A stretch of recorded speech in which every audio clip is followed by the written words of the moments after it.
प्यारे बच्चों, आज हम कक्षा 12 गणित में 2023 के अनसॉल्व्ड प्रश्न पत्र को हल करेंगे।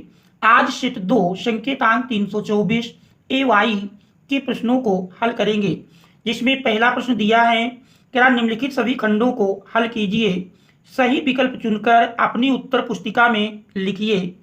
देख रहे हैं पहले का नंबर कह रहा है यदि y इक्वल टू 4t और x इक्वल टू 4/t तो dy बाई dx का मान होगा। तो देख रहे हैं इस दिए हुए प्रश्न में y और x के मान t के पदों में दिए हैं, तो हमको dy बाई dx का मान निकालना है। तो हम हल करते हैं इस पहले प्रश्न को। तो हम t के सापेक्ष दोनों का अवकलन कर लेंगे। t के सापेक्ष अवकलन करने पर t के सापेक्ष अवकलन करने पर देख रहे हैं यदि t के सापेक्ष हम अवकलन करेंगे तो dy/dt इक्वल टू मिल जाएगा। देख रहे हैं 4 अचर है, t का 1 मिल जाएगा। इस प्रकार से dy/dt इक्वल टू 4। अब इसके बाद x का भी हम t के सापेक्ष करेंगे। dx/dt इक्वल टू देख रहे हैं 4 अचर है, 1/t से तात्पर्य है t अंश में ले जाएंगे तो t की घात -1, x की घात n का सूत्र लगाएंगे, घात पहले आएगी और फिर घात से 1 घटाएंगे तो -1 इस प्रकार से -4 इंटू टी की घात -2। अब हम dy बाई dx का मान यदि लिखें तो देख रहे हैं dy by dx equal to मिल जाएगा dy/dt बटे dx/dt, दोनों का मान रख दिया जाए तो देख रहे हैं dy/dt 4 के बराबर मिला है, अपान dx/dt का मान -4 इंटू टी की पावर -2। तो देख रहे हैं 4 अंश और हर से कैंसिल हो जाएगा और इस टी की घात को चूंकि माइनस में है, यदि इसको अंश में ले जाएं तो प्लस में हो जाएगी। तो इस प्रकार से -t की घात 2, तो ये dy बाई dx का मान होगा -t की घात 2। देख रहे हैं ऑप्शन नंबर फर्स्ट में दिया है। तो इस प्रकार से पहले के का विकल्प फर्स्ट सही है। इस प्रश्न का विकल्प फर्स्ट सही है। इसके बाद फिर देख रहे हैं नंबर में यदि a तथा b तब b a होगा, तो हमको आप भी गुणनफल b a का मान निकालना है। देख रहे हैं यहाँ पर दिया है प्रश्न नंबर 2 आप भी a बराबर है, जिसमें देख रहे हैं पहली पंक्ति 0 1, दूसरी पंक्ति 1 0 और b बराबर देख रहे हैं b बराबर 1 0 0 1 और हमको बी ए का मान निकालना है।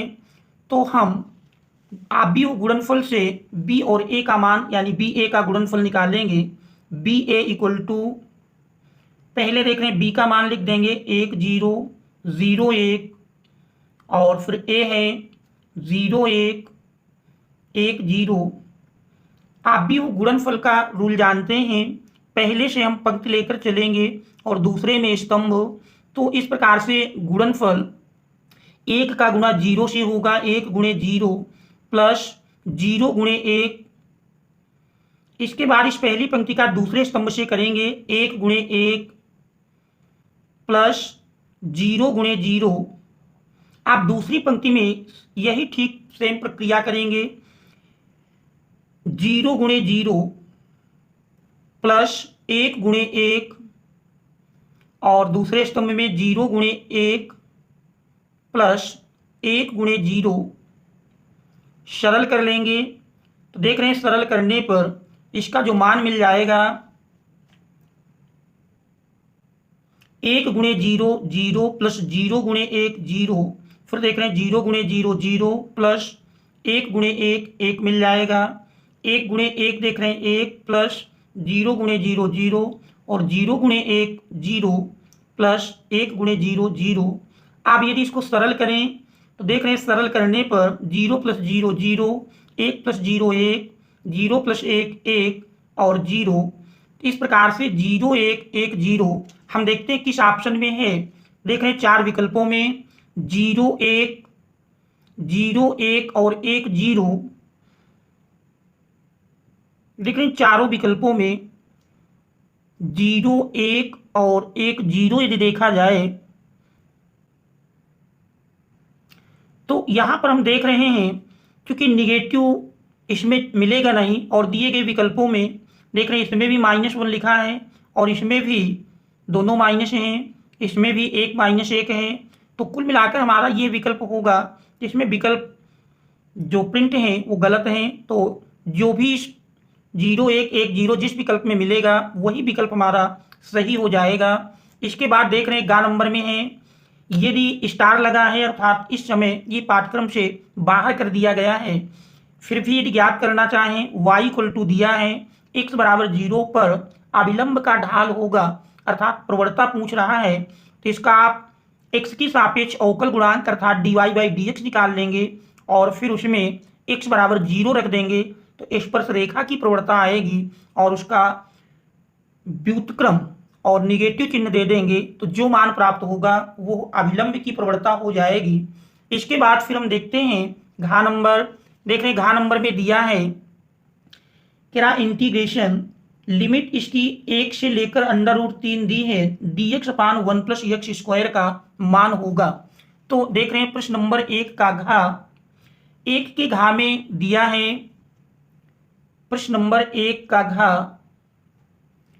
देख रहे हैं प्रश्न है इंटीग्रेशन लिमिट इसकी 1 से √3 dx/1 + x² का मान ज्ञात करना है। तो यदि इसका हम समाकलन करें तो 1/1 + x² का समाकलन tan 1x होगा और यदि इसमें हम लिमिट लगाएं 1 से √3 तो यही बन जाएगा tan 1 √3 माइनस tan 1 आप देख रहे हैं इसमें tan 1 √3 tan 60 अंश का मान होता है और विकल्प देख रहे हैं रेडियन में है तो 60 अंश को रेडियन में लिखें π/3 माइनस tan 1 π/4 का मान होगा।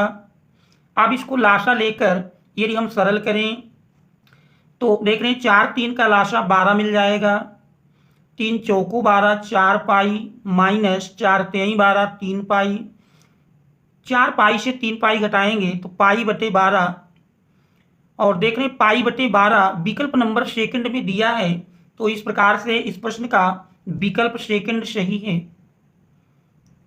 विकल्प सेकंड सही है।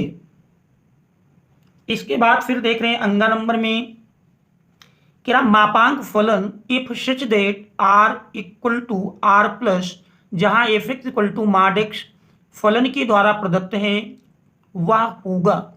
तो यहां पर देख रहे हैं if such that r to r ये कंडीशन दी है। तो प्रश्न नंबर 1 का अंगा पार्ट देख रहे हैं मापांक फलन f such that r to r+, तो देख रहे हैं डोमेन r है से डोमेन r+ है और फलन हमारा f(x) = mod x दिया है। तो यहाँ पर यदि हम देख रहे हैं डोमेन और शेह डोमेन को, डोमेन में देख रहे हैं वास्तविक संख्याओं का समुच्चय है तो वास्तविक संख्याओं में जैसे मान लीजिए -1 0 1 इसी प्रकार से -1 से छोटी ऊपर हो जाएंगी, 1 से बड़ी नीचे कर लेते हैं और इधर देख रहे हैं केवल वास्तविक धनात्मक वास्तविक संख्याओं का समुच्चय दिया है अर्थात कह सकते हैं 1 2 3 इस प्रकार से। अब इसमें यदि हम देख रहे हैं f-1 का मान निकालेंगे तो mod -1 जानते हैं =1 होगा। इसी प्रकार f1 का मान निकालें तो mod 1 = 1। तो देख रहे हैं -1 और 1 दोनों का प्रतिबिंब एक ही अवयव मिलता है इसलिए यह बहुएक फलन होगा। अब हम फिर देख रहे हैं विकल्प में एकेकी आच्छादक, बहुएक आच्छादक, एकेकी आच्छादक नहीं, बहुकैकी तथा आच्छादक नहीं, तो ये हमको देखना है कौन सा विकल्प इसमें सही है। तो यदि आप इस प्रश्न में देखें तो प्रश्न हमारा एकेकी तो नहीं है अर्थात ये बहुएक होगा। अब आच्छादक की हम और जांच करेंगे तो यहाँ पर देख रहे हैं निगेटिव नंबर्स हो या पॉजिटिव नंबर्स हो उसके सारे प्रतिबिंब पॉजिटिव मिलेंगे। कहने का मतलब शेह डोमेन का प्रत्येक अवयव डोमेन के किसी न किसी अवयव का प्रतिबिंब अवश्य होगा। और आच्छादक के लिए अनिवार्य होता है यदि परिसर बराबर सह डोमेन के मिल जाए, तो ऐसी स्थिति में दिया हुआ संबंध आच्छादक या दिया हुआ फलन कहें आच्छादक फलन होगा। तो यहां पर देख रहे हैं परिसर और सह डोमेन दोनों समान मिलते हैं, क्योंकि सह डोमेन का कोई भी अवयव शेष नहीं बचेगा जो कि डोमेन के किसी न किसी अवयव का प्रतिबिंब ना हो, इसलिए यह बहुएक और आच्छादक फलन होगा। बहुएक आच्छादक देखें तो हमारा ऑप्शन नंबर 3 में दिया है, तो वो सेकंड में दिया है, तो इस प्रकार से इस प्रश्न का विकल्प सेकंड सही है। इसके बाद हम देखते हैं प्रश्न नंबर 2। प्रश्न नंबर 2 में दिया है, कह रहा निम्नलिखित सभी खंडों को हल कीजिए, जिसमें का नंबर में है मान ज्ञात कीजिए integration x square sine x cube dx। तो इसका हमको समाकलन ज्ञात करना है। तो देख रहे हैं इस प्रश्न में प्रश्न नंबर 2 का और 2 के का में देख रहे हैं मान दिया है। प्रश्न नंबर 2 का प्रश्न है इंटीग्रेशन, मान लेते हैं i इक्वल टू, तो i इक्वल टू दिया है integration x square sine x cube dx। इसका हमको समाकलन ज्ञात करना है। देख रहे हैं इसमें यदि हम x क्यूब बराबर t मान लें, माना x क्यूब बराबर t, अब इसका अवकलन कर लेंगे। x क्यूब का अवकलन जानते हैं 3x स्क्वायर, x का लिखेंगे dx, t का dt, और देख रहे हैं प्रश्न में x स्क्वायर dx दिया है। तो यदि हम x स्क्वायर dx का मान निकालें तो देख रहे हैं x स्क्वायर dx बराबर मिल जाएगा 3 पक्षांतर किए 1/3 dt, और इस मान को यदि हम रख दें तो i बराबर बन जाएगा इंटीग्रेशन x स्क्वायर dx के स्थान पर हम 1/3 dt रख देंगे।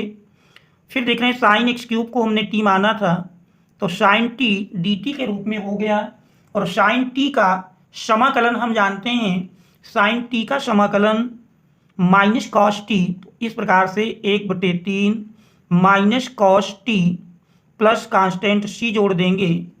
इस प्रकार से देख रहे हैं -1/3 कॉस टी का मान रख देंगे। t देख रहे हैं हमने x क्यूब माना था, तो -1/3 काश x cube plus constant c।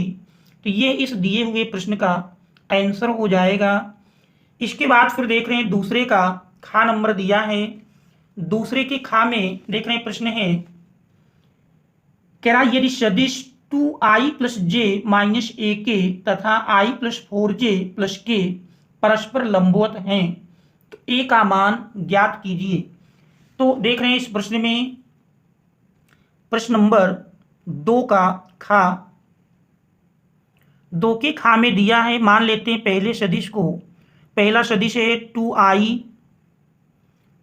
+ j - ak, और दूसरा सदिश है i + 4j + k, और प्रश्नानुसार कह रहा दोनों सदिश परस्पर लंबवत हैं, तो हमको a का मान निकालना है।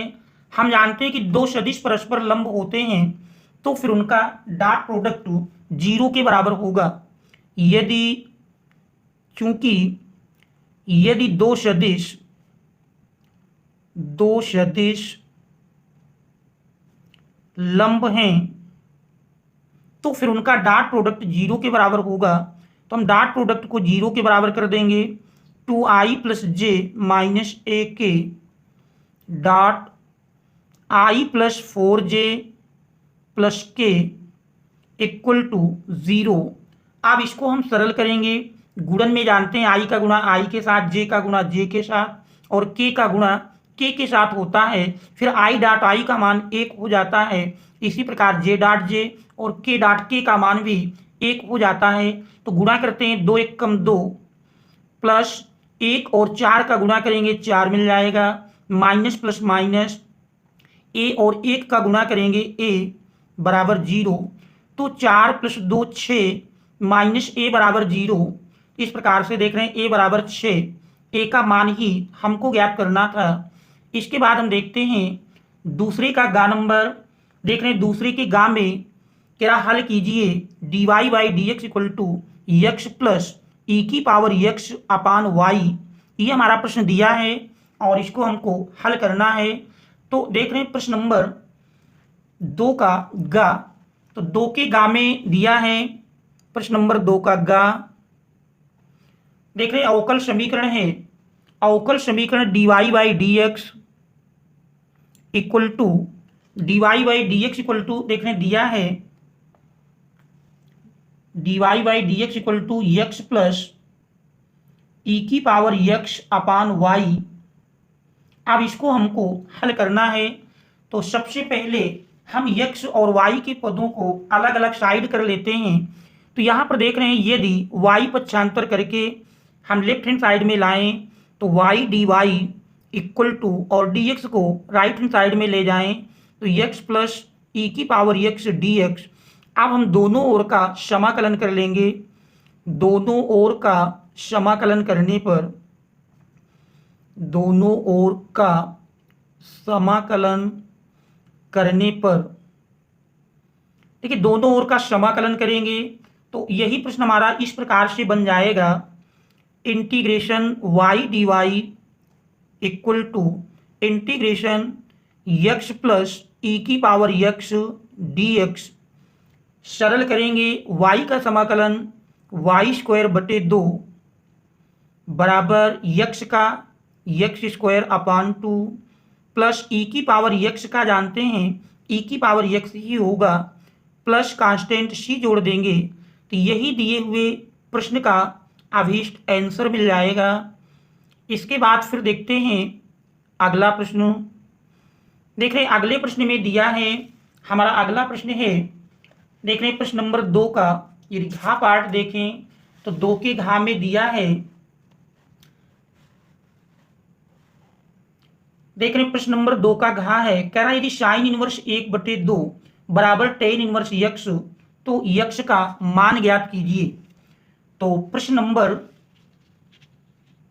देख रहे हैं यदि प्रश्न नंबर हम 2 का घा देखें तो 2 के घा में प्रश्न दिया है, प्रश्न नंबर 2 का घा साइन इनवर्स 1/2 साइन इनवर्स 1/2 बराबर tan inverse x.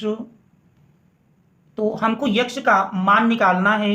Sine inverse 1/2 जानते हैं साइन 30 का मान होता है, तो इस प्रकार से साइन इनवर्स 1/2 बराबर 30 अंश होगा बराबर tan inverse x. Tan inverse को इस साइड लाएंगे टेन 30 बन जाएगा तो टेन 30 अंश बराबर यक्स। टेन 30 का मान जानते हैं 1/√3 बराबर यक्स। तो इस प्रकार से यक्स का मान 1/√3 ये हमारे इस प्रश्न का आंसर हो जाएगा। इसके बाद फिर देखते हैं प्रश्न नंबर 2 का अंगा पार्ट। 2 के अंगा में देख रहे हैं दिया है, कह रहा यदि a बराबर 2 4 3 2 तथा b बराबर 1 3 माइनस 2 5 है तो a प्लस बी तथा a माइनस बी का मान ज्ञात कीजिए। तो देख रहे हैं इसमें a और b दो आव्यूह दिए हैं, तो इनसे हमको a प्लस बी और a माइनस बी का मान ज्ञात करना है। तो देख रहे हैं प्रश्न नंबर 2 का अंगा पार्ट। आव्यूह a बराबर है, देख रहे हैं आव्यूह a का मान a बराबर दिया है, पहली पंक्ति 2 4 और दूसरी पंक्ति में 3 2 और आव्यूह b बराबर है, b में देख रहे हैं पहली पंक्ति 1 3 और दूसरी पंक्ति -2 5। अब हमको a प्लस बी और a माइनस बी का मान ज्ञात करना है। तो देख रहे हैं सबसे पहले हम a प्लस बी निकालेंगे, क्योंकि देखते हैं दो आव्यूह का योग और अंतर तभी संभव होगा जब वो समान कोटि के होंगे। तो दोनों देख रहे हैं समान कोटि के हैं। a 2 4 दूसरी पंक्ति 3 2 प्लस b 1 3 -2 5।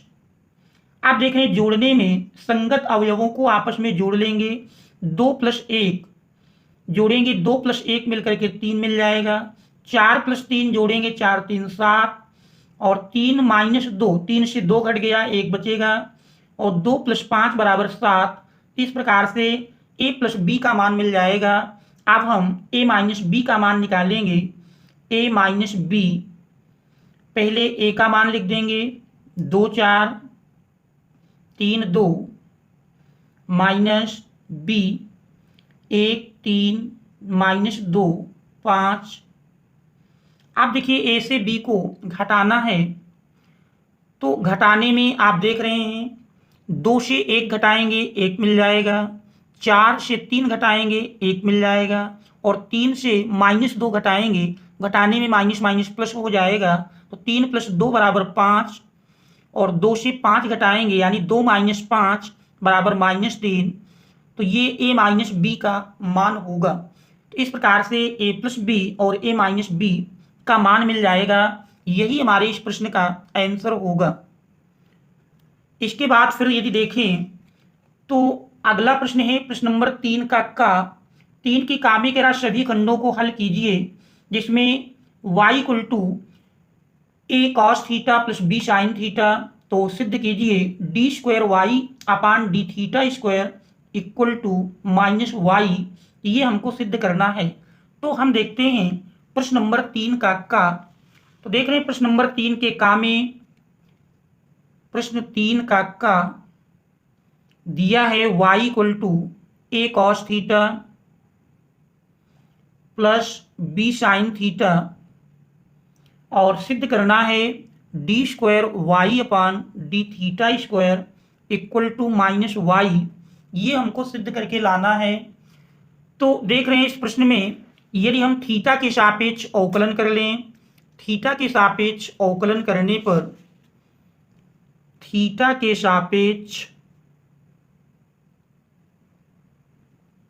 अवकलन करने पर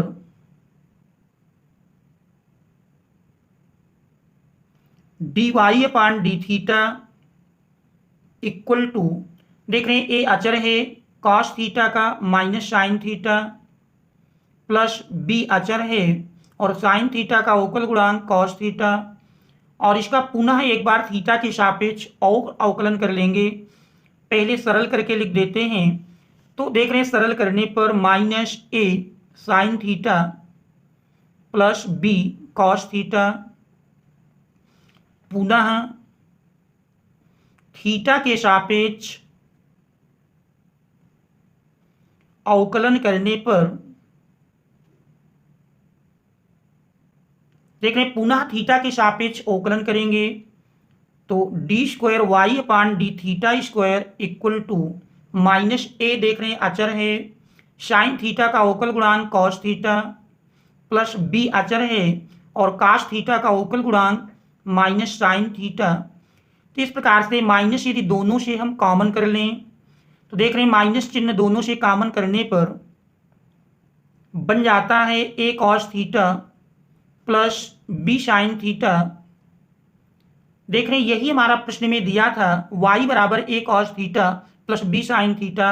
चाहे तो इसको आप समीकरण 1 मान लें और इस समीकरण 1 से a cos theta plus b sin theta बराबर y है, तो इसमें हम मान रख देते हैं। देख रहे हैं माइनस और a cos theta plus b sin theta की जगह y रख देंगे तो d² y/d θ² = -y मिल जाता है। और देख रहे हैं यही हमको सिद्ध करके लाना था, d² y/d θ² = -y। प्रूव्ड। प्रश्न नंबर 3 का है क्या असमीका 3x + 4y is less then r = 12 और 4x + 3y is less then r = 12, x is greater then r = 0, y is greater then r = 0 को ग्राफीय विधि से हल कीजिए। तो देख रहे हैं इस प्रश्न में दी हुई असमीकाओं को यदि हम संगत समीकरणों बना करके इनका ग्राफ खींचें तो देख रहे हैं दिया है प्रश्न नंबर 3 का पहली समीका है 3x + 4y is less then r = 12, और दूसरी देख रहे हैं 4x + 3y is less than or equal to 12 और x is greater than or equal to 0, y is greater than or equal to 0। तो इन असमीकाओं के संगत यदि हम समीकरण बना करके आलेख को खींचे तो देख रहे हैं आलेख इस प्रकार से मिलेगा। सबसे पहले हम अक्षों को खींच लेंगे।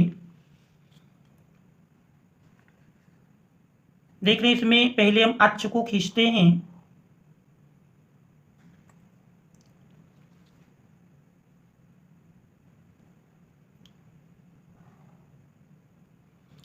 आप देख रहे हैं ये हमारा x अक्ष, मूल बिंदु y अक्ष और समान दूरी पर यदि हम बिंदुओं का अंकन कर लें तो देख रहे हैं बिंदु 1 2 3 4 5 6। इसी प्रकार से y अक्ष में बिंदुओं का अंकन कर लेते हैं। देख रहे हैं मिल जाएगा 1 2 3 4 5 और 6। अब यदि हम पहली समीका के संगत समीकरण का आलेख खींचे, देख रहे हैं 1 2 3 4 5 6, 1 2 3 4 5 6। अब यहाँ पर हम देख रहे हैं 3x प्लस 4y, देख रहे हैं x अक्ष को जहाँ काटेगी वहाँ y बराबर 0 करते हैं तो 3x बराबर 12, x बराबर 3 चौको 12, तो यानी बिंदु हमारा 4 0 मिल जाएगा। और इसके बाद यही y अक्ष को जहाँ काटेगी x बराबर 0 करेंगे तो y का मान 4 3 12 0 3 मिल जाएगा। इन दोनों बिंदुओं को यदि हम मिलान कर लें तो पहली असमीका के संगत समीकरण का आलेख मिल जाएगा। देख रहे हैं ये पहली असमीका के संगत समीकरण का आलेख होगा। इसके बाद फिर देख रहे हैं दूसरे में 4x plus 3y is less than or equal to 12, अर्थात ये संगत समीकरण 4x प्लस 3y बराबर 12 बनेगा। और देख रहे हैं x अक्ष को जहाँ काटेगा y बराबर 0 करते हैं तो y बराबर 0 करने पर x बराबर 3 मिल जाएगा। तो इसमें हमारा ये बिंदु 3 0, तो यहाँ देख रहे हैं इसका नाम हम a दे देते हैं 4 0 और यह बिंदु b 0 3।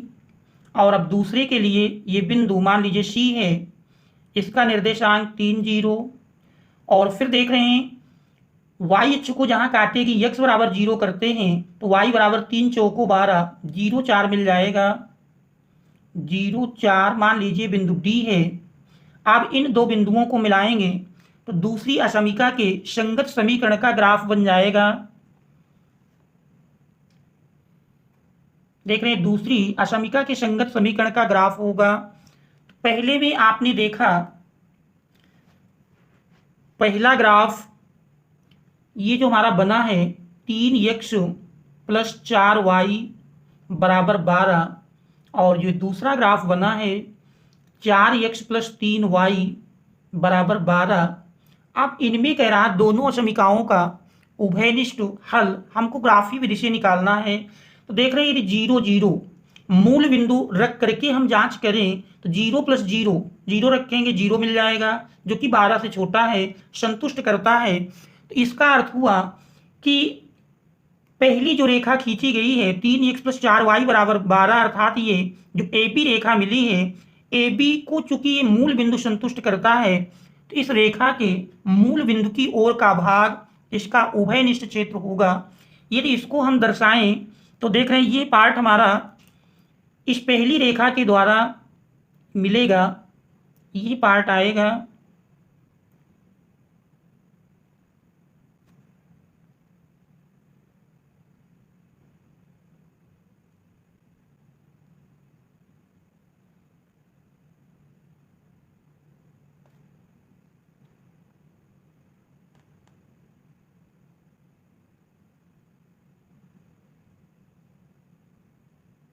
ये छायांकित भाग पहली असमीका को संतुष्ट करता हुआ मिलेगा और दूसरे में भी देख रहे हैं यदि हम 0 0 रखते हैं तो इसको भी संतुष्ट करता है, अर्थात सीटी जो रेखा बनी है इस सीटी रेखा के मूल बिंदु की ओर का भाग मिलेगा। तो इसको यदि हम लाल स्याही से छायांकन करें तो देख रहे हैं इसमें हमारा ये भाग मिल जाएगा। इसको हम इस प्रकार से दर्शाते हैं तो इसमें देख रहे हैं भाग हमारा मिल जाएगा, इसको हम इस प्रकार से दर्शाएंगे।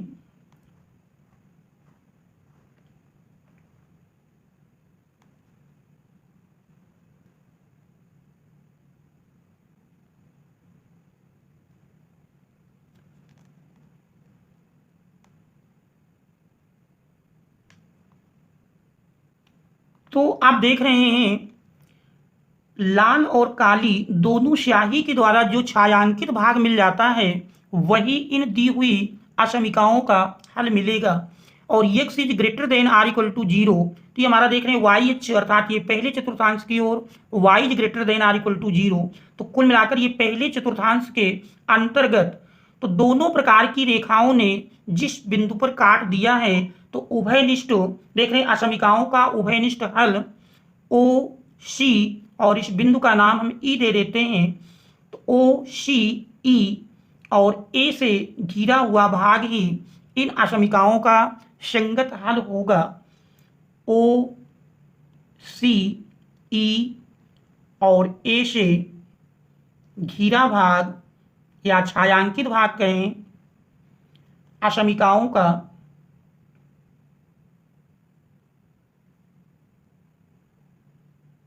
हल होगा। अब इसके बाद फिर हम देखते हैं इसका अगला पार्ट। अगले पार्ट में आप देख रहे हैं ग नंबर में स्टार लगा है, अर्थात ये पाठ्यक्रम से हटा दिया गया है। जबकि इस टाइप के प्रश्न हम देखते हैं यूपी बोर्ड 2024 में आए हुए हैं, तो इस प्रश्न को हम हल कर लेते हैं। इस टाइप के प्रश्न यूपी बोर्ड में 2024 में पूछे गए हैं।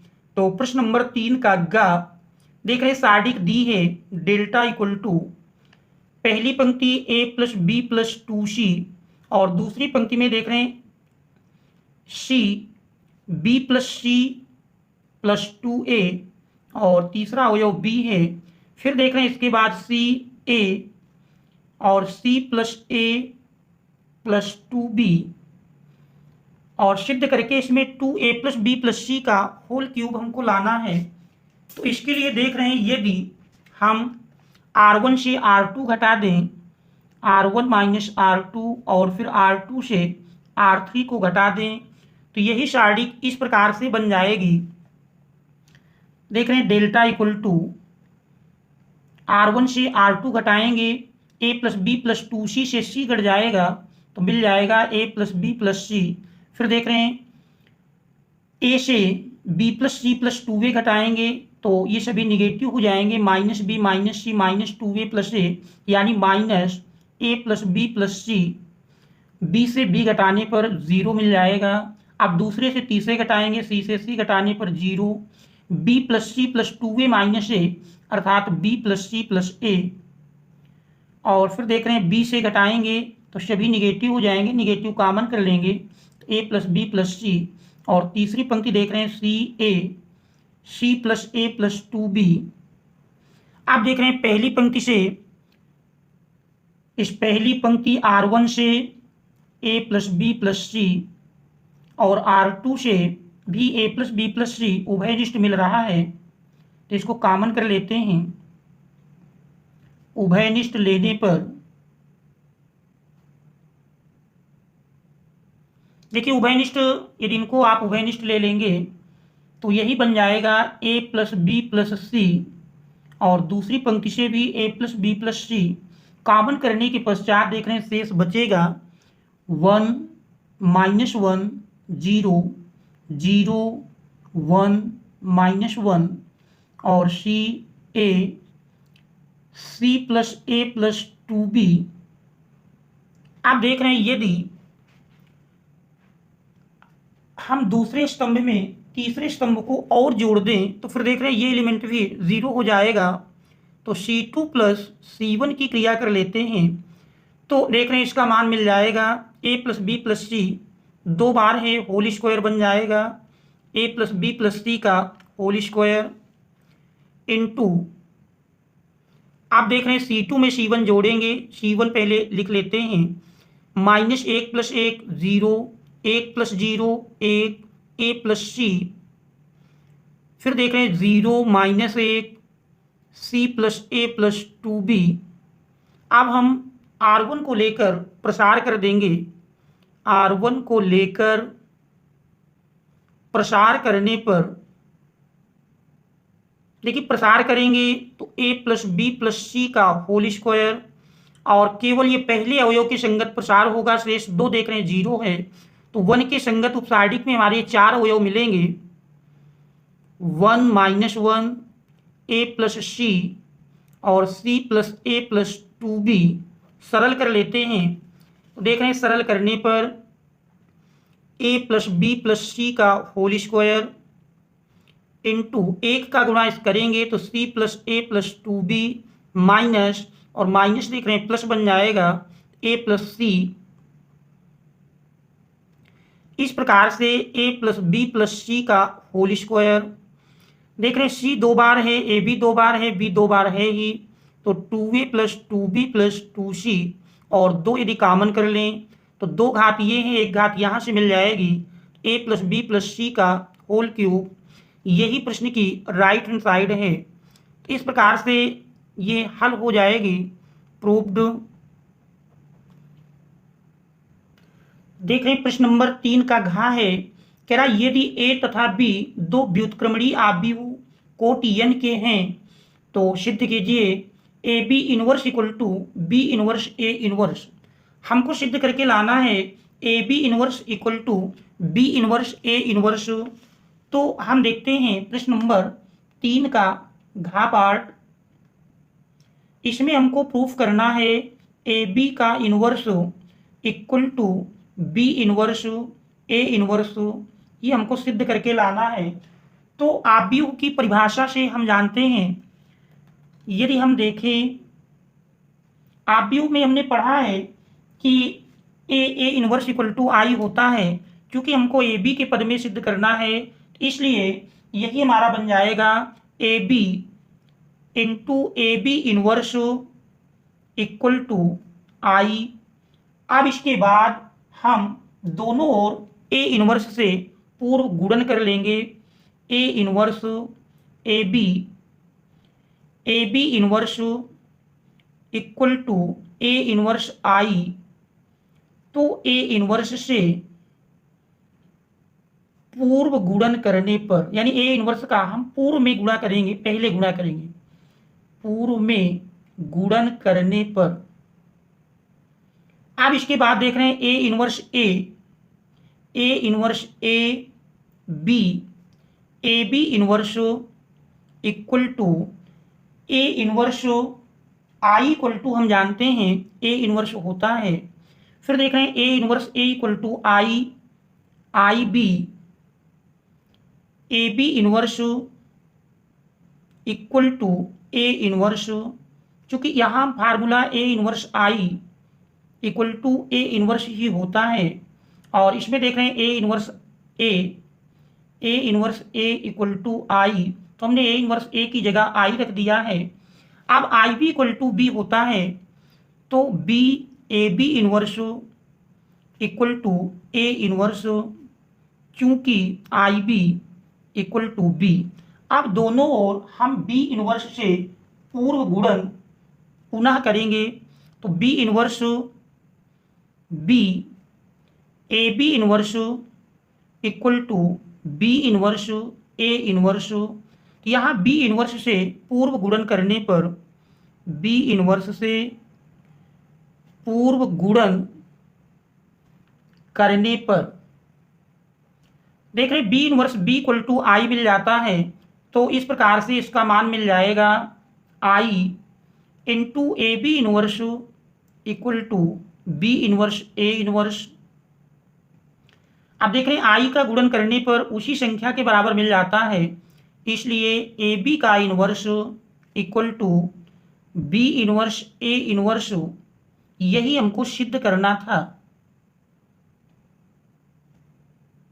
प्रूव्ड। शेष प्रश्नों को हम अगले भाग में हल करेंगे। Thanks all of you for watching.